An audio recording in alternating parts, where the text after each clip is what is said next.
Are you super tired of the incredibly shallow top 5 ways to become a better photographer videos? I'd actually like to focus on something that will help you become a better photographer, like long form wax on, wax off. Well, I have 2 videos that are going to do just that for you. One is insanely informative and the other is insanely exciting to watch. They're going to help you with color, and then another is going to help you with lights, shades, and tones.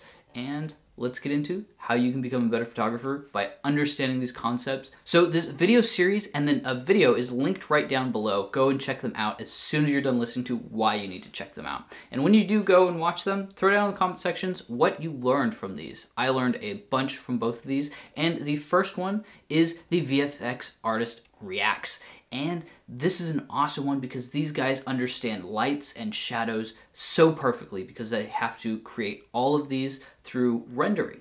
And they understand how the shadows are supposed to interact. They understand how these colors interact with the shadows. They understand how lenses react with the light because they have to mimic all these things. And they have to very, very thoroughly understand these. As they describe how these graphics are created inside these movies, they really shed a bunch of light on how lights and shades work and interact in the real world. And it just is a wealth of knowledge in every single one of these episodes. They bring something new.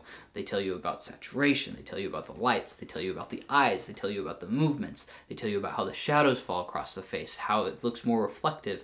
All of these things, it blows me away how much knowledge is there. The next one is Secrets of Color Grading in Photography, and this one goes over all of the color schemes that you can be using to enhance your actual photos, to make them look sharper, to make them look more contrasty, to make them look more appealing, and how you can do this. And this is very much so post-editing, how you can think of it before you take the photos, how you can make things more contrasty and look more sharp just by the use of colors. Now, thank you for liking this video and going and checking these out and watching them. They are very long form content, and I think they're going to be exactly what you want if you're done and sick and tired of the top 10 tricks and tips to do your videos. On this channel, we go over mirrorless cameras, so if that's what you're into, go ahead and subscribe. If it's not, thank you for watching anyways. Take care.